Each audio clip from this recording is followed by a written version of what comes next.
Hello, pre-K families. This is Isabella Robinson, Miss Bela, and I'm Program Director at Pre-K International. So I'm here today to talk about a video from our first series that talks about self-esteem, building the self-esteem in our kids through the family interactions. Ready to start? Okay. So, February is the month of love, and it's the month that we talk a lot about exchanging Valentine's gift and showing our appreciation for those around us in the form of affection and little gifts.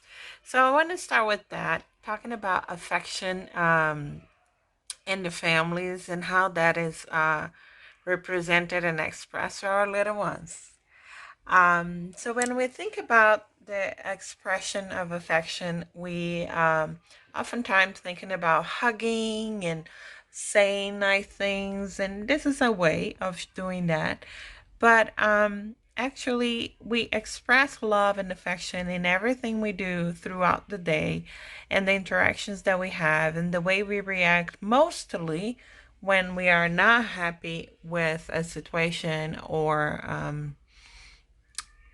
something. So when we are talking about little ones that are our kids in here around 3 and 4 year olds, we know that they don't have a lot of experience and they don't have a big circle of friends and circle of people to make a reference to. So their biggest reference is mom and dad, oftentimes grandma, grandpas, and the close relatives like uncles and cousins. Um, Today, I would like to focus on the interaction with mom and dad and how important it is that those figures, and it could be adoptive parents, foster parents, all those that represent the figure of mom and dad in this child's life, including the teachers. Um, how important it is that there is some um, relevance in what the teachers are saying in the classroom and what the parents are saying at home, but most of all, about the relevance that exists between what mom and dad are saying at home. So I'm going to give you a few examples of these empowering actions that we may do during the day that we don't believe is affecting the child's self-esteem, and it does. Um, let's say that is taking care of the children today, and then the children start making a mess in the house, and the dad comes to the children and say, hey, now you need to clean this everything, and if you don't clean it all, you're gonna have to go to bed early today. And then of course the tone is a little different, maybe a little bit more tempered, and then mom walks in the room when she's coming from work, or she doesn't know the fullest of the situation, and just looks at the child and sees the child crying or unhappy because the child has just been reprimanded by the dad. And then the mom looks at the child and says, what's going on? And the child says, dad is being mean to me. And then the mom says to her husband, her partner, or whoever that male figure is in the child's life, don't be mean to the child. He's just a child. Let him make a mess. So right there, she took away all the power that dad had in that situation, and instead of helping the child, it's actually confusing the child and leading the child in a way that's gonna make the child believe that she can put one parent against each other and use the manipulation, and that's not helping with the child's construct of self-esteem and inner strength. What would be a good way of approaching that situation is mom gets in the room, the child is upset, then the mom says, why are you upset?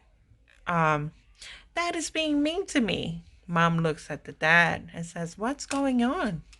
Why is he so upset? And then that says, um, well, he made a mess and he's going to bed early because um, he's not listening to me.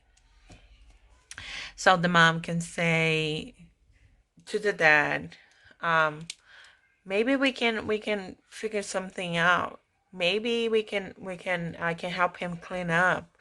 And then she negotiates with the father instead of negotiating with the children, because it's important to understand that the relationship between the mom and the dad, or the mother and that teacher, or the teacher and that grandmother, the adults, is coming before the relationship with that child, because the adults are the partners in building the foundation for this child.